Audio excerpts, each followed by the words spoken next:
नमस्कार दोस्तों, एक बार फिर से स्वागत है आप सभी का मेरे YouTube चैनल स्टडी टूल्स में। तो जैसा कि आप सभी ने संविधान के मौलिक अधिकार के अनुच्छेद 12 से 35 तक के बारे में जानकारी ले लिया होगा, और जैसा कि मैंने उसमें जो है आपके अनुच्छेद 31 और 32 को छुड़वा दिया था, तो इस वीडियो लेक्चर में मैं आपको अनुच्छेद 31 का कि वो किस तरीके से भाग 19 के 1 से 31 ए में आया और फिर किस तरीके से उसको अनुच्छेद के 300 ए जो कि भाग 12 में स्थित है में भेज दिया गया, मतलब कि स्थानांतरित कर दिया गया, उसके बारे में आज चर्चा करेंगे। उसके पहले मैं आपको बता देता हूं कि ये जो क्लास है वो डेडिकेटेड है आरआरबी एनटीपीसी ग्रुप डी के अलावा आप किसी भी जो है एग्ज़ाम की तैयारी कर रहे हैं जहाँ पे संविधान से संबंधित क्वेश्चन आते हैं तो उसमें आप इसको देख सकते हैं। तो चलिए इसको शुरू करते हैं। तो जैसा कि हम जानते हैं कि जो अनुच्छेद 31 है वो संपत्ति का अधिकार है, ठीक है। जो हमें संपत्ति का अधिकार में क्या हमको मतलब फैसिलिटी दिलाता है, वो इसमें निजी स्वामित्व के अधिकार के साथ अन्य प्रतिबंधों से मुक्ति दिलाता है। मतलब कि संपत्ति का अधिकार जिसको कि भाग 3 मौलिक अधिकार में शामिल किया गया था, और उसके तहत ये था कि अगर आप किसी ज़मीन के अगर मालिक हैं तो आपको उसके निजी स्वामित्व का अधिकार हमें इसी भाग 31 के तहत मिलता था। उसके साथ साथ हमें अन्य प्रतिबंधों से जो है मुक्ति मिलती थी, ठीक है। अन्य प्रतिबंधों मुक्ति के साथ साथ और क्या था कि हमें निपटावे का अधिकार था। निपटावे का अधिकार मतलब उसको हम बेच सकते थे, किराए पे दे सकते थे, और जो भी तरीके थे उसको हम अपने तरीके से निजी स्वामित्व के अंतर्गत जो भी बनाया गया था नियम उसको फॉलो करके प्राप्त कर सकते थे। लेकिन मैं आपको पूरा डीपली नहीं बता रहा हूँ, जो कि आपके पॉइंट ऑफ व्यू एग्ज़ाम से इम्पॉर्टेंट है, केवल इसी को मैं इसमें चर्चा कर रहा हूँ।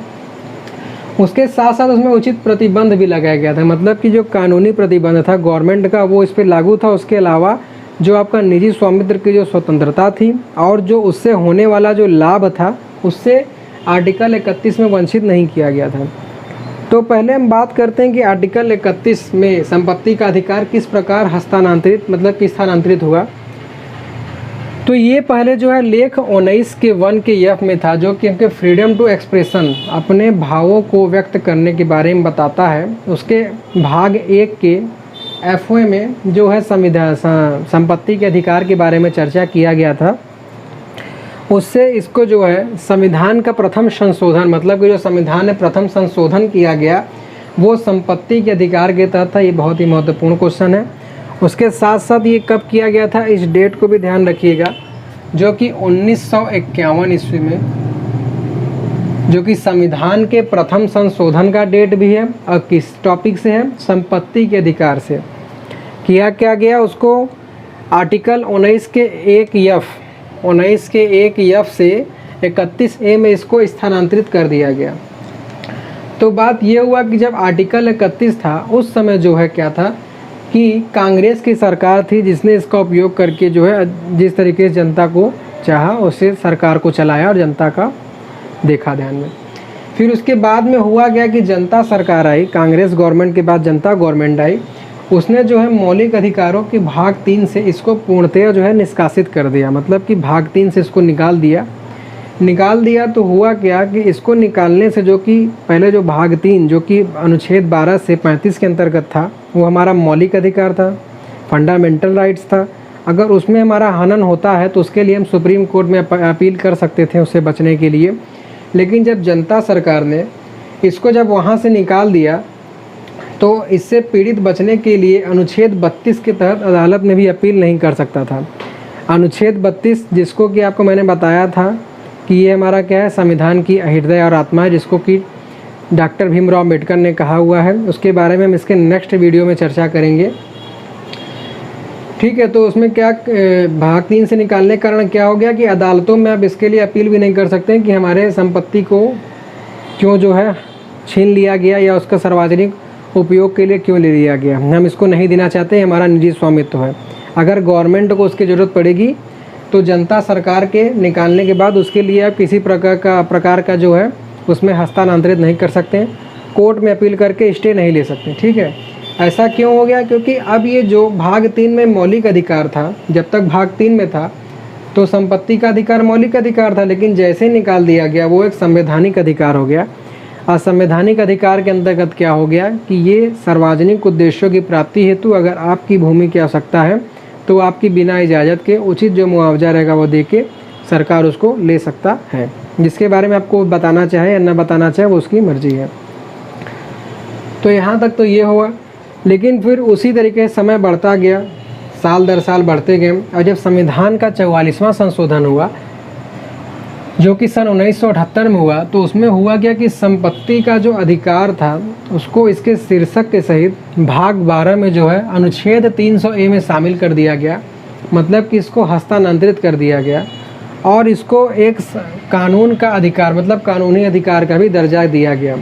कानूनी अधिकार का मतलब क्या हुआ? कानूनी अधिकार का मतलब ये हुआ कि किस कार्य के लिए आपके ज़मीन ले रहे हैं, कितना आपको मुआवजा सरकार से मिल रहा है, इसके बीच जो बिचौलिया वगैरह हैं उन सभी के बारे में आपको संपूर्ण जानकारी दोनों पक्षों के बीच एकदम स्वतंत्र रूप से मिलेगी। ठीक है, लेकिन अगर गवर्नमेंट को आपकी ज़मीन का अगर प्रयोग हुआ तो वो आपको देना ही पड़ेगा। जैसे प्राधिकरण आया और सड़क चौड़ा करने का अगर नियम आया तो अगर आपके भूमि को पीछे जाना है तो आपको जाना ही पड़ेगा, उसको आप रोक नहीं सकते, क्योंकि वो सार्वजनिक उद्देश्यों की प्राप्ति हेतु किया गया है। यहाँ तक तो ये हो गया, यही थी आपकी आर्टिकल 31 की जो है पूरी इतिहास। अब उसके बाद आते हैं कि इसके क्या लाभ वगैरह थे। तो ये क्या था, जैसा कि मैंने पहले बताया कि ये निजी स्वामित्व की गारंटी देता था, निपटावे का अधिकार देता था, कानून के अधिकारों को छोड़कर, पहले ही बता दिया था। फिर उचित मुआवजे का भुगतान करना था। ठीक है, मतलब अगर आप गवर्नमेंट से अगर आप ज़मीन ले रहे हैं तो आपको उचित मुआवजा देगा।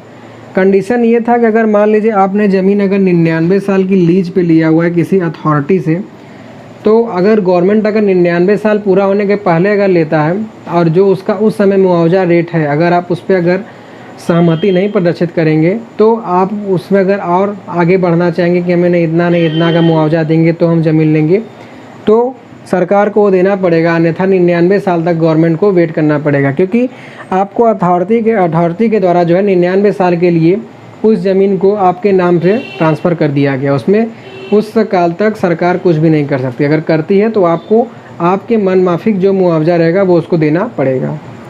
ये हो गया। और सार्वजनिक उद्देश्यों, कौन से सार्वजनिक उद्देश्यों की प्राप्ति? क्या पार्किंग बनाने के लिए, क्या गाड़ी बनाने के लिए? तो जिस समय ये संशोधन हुआ था उस समय का मुख्य जो उद्देश्य था वो था कृषि वृद्धि, कृषि कार्य हेतु, कृषि कार्य हेतु। कृषि कार्य के लिए जो है क्यों ज़मीन लेते थे? क्योंकि अगर सभी जगह सबका अगर निजी स्वामित्व हो जाएगा, कृषि होगा ही नहीं, अन्न पैदा होगा ही नहीं, तो व्यक्ति खाएगा क्या?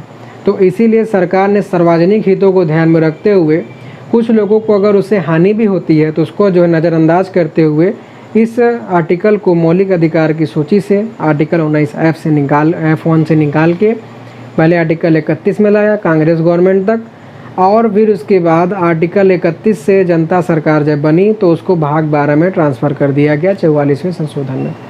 मेन चीज़ इसमें क्या है कि इसमें आपका साल पूछता है कि पहला संशोधन का क्या साल है, और फिर संपत्ति के अधिकार को जब 300A में शामिल किया गया तो उस समय कौन सा साल और कौन सा संशोधन था।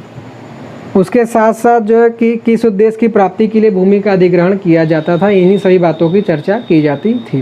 क्वेश्चन जो है पेपर में आता है, तो इन्हीं सब बातों का आप ध्यान दीजिएगा। तो इस तरीके से हमारा जो है का आर्टिकल 31 जो है कंप्लीट हो जाता है। आपने इसके बारे में पूरी जानकारी ले ली है, तो आशा करता हूं कि बताए कि सभी जानकारी आपको समझ में आया होगा। तो प्लीज़ वीडियो को लाइक, शेयर और कमेंट करके अपनी बहुमूल्य सुझाव देना मत भूलिएगा। साथ ही आगे की आने वाले वीडियो से अपडेट रहने के लिए चैनल को सब्सक्राइब कर लीजिएगा, जिससे कि आपको मैं इसी तरीके से निरंतर अपनी सेवा के द्वारा आपको वीडियो प्रदान करता रहूं। तो इसी के साथ मैं आज आपसे विदा लेता हूं। So thanks for watching.